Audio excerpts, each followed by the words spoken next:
వరద బాధితులకు అండగా లలిత జ్యువెలర్స్ నిలిచింది. సీఎంను లలిత జ్యువెలర్స్ యజమాని కిరణ్ కుమార్ కలిశారు.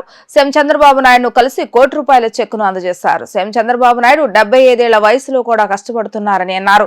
ఇంటికి కూడా వెళ్లకుండా బస్సులోనే ఉంటూ బాధితులను ఆదుకోవడం కోసం నిరంతరం కృషి చేస్తున్నారని తెలిపారు. ప్రతి ఒక్కరూ ఎవరికి తోచిన సహాయం వారు చేయాలని పిలుపునిచ్చారు. డబ్బులు ఎవరికి ఊరికే రావు, ఎవరికి తోచినంత వారు సహాయం అందజేస్తే ప్రభుత్వానికి తోడ్పాటుగా ఉంటుందన్న లలిత జ్యువెలరీ ఎండి కిరణ్ కుమార్ తో మా ప్రతినిధి లిఖిత ఫేస్ టు ఫేస్.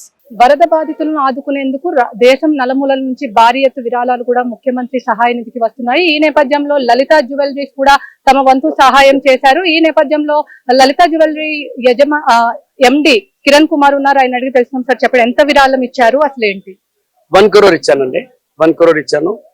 సో ఈ రోజు నేను అంతా నాకు మొత్తం తెలిసిన తర్వాత 6 లక్షల మంది ఈ రోజు ఈ వరదల్లో అఫెక్ట్ అయ్యారు.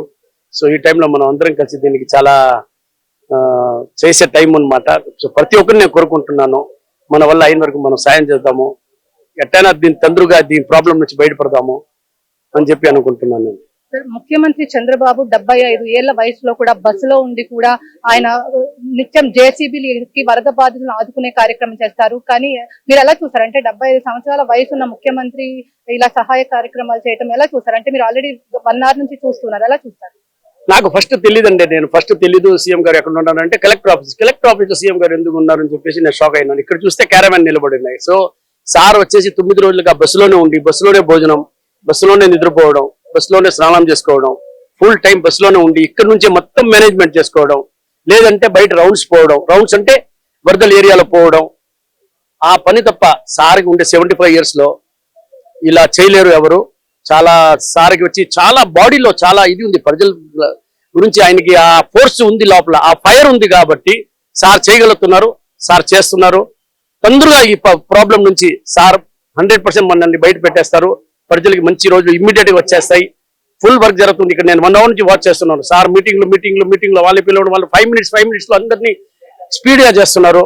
సో చాలా బాగా వాళ్ళు టీం అంతా చాలా బాగుంది. సో మంచి టీం వర్క్ పెట్టుకొని దీన్ని చేస్తున్నారు. ఇది ప్రాబ్లం అందరం కలిసి ఇంకా ఒక విషయం ఏం చెప్తున్నా, ప్రజలకి అందరం కొంచెం హెల్ప్ చేస్తే బాగుంటుంది. వ్యాపారస్తులకి మన శక్తిని బట్టి ₹100 ఇవ్వచ్చు, ₹1000 ఇవ్వచ్చు, ₹1,00,000 ఇవ్వచ్చు, కోట్లు ఇవ్వచ్చు, కోట్లలో ఇవ్వచ్చు, ఎంతైనా ఇవ్వచ్చు. ఈ టైం ప్రజలకి డబ్బులు అవసరము. సో ఈ టైంలో మనము ప్రజల కోసం చేయాలి. సో అందరు నిలబడతాము, కలిసి నిలబడతాము అని నా అందరితో మనస్ఫూర్తిగా నేను అడుగుతున్నాను, కోరుకుంటున్నాను. అందరం కలిసి తొందరగా దీన్ని ప్రాబ్లం ని బయట పెడతాము. తెలంగాణలో కూడా వరదలు వస్తున్నాయి. తెలంగాణకి వెళ్ళి ఏమన్నా వరద సహాయం చేసే ఆలోచన ఏమన్నా ఉందా? తెలంగాణకు కూడా వరదలు వచ్చినాయి. తెలంగాణ కూడా వచ్చేసి 1 crore ఇస్తున్నాము. అది కూడా పోయి ఈ రోజు రేపు ఇస్తున్నాము. సో సీఎం గారు టైం ఇచ్చే బట్టి వెంటనే పోయి ఇచ్చేసి వస్తాను. డబ్బులు ఊరికే రావు అన్న మాట ఇప్పుడు వరద బాధితులను సహాయం చేసుకునే కార్యక్రమంలో కూడా కిరణ్ తమ వంతు సాయం చేశారు.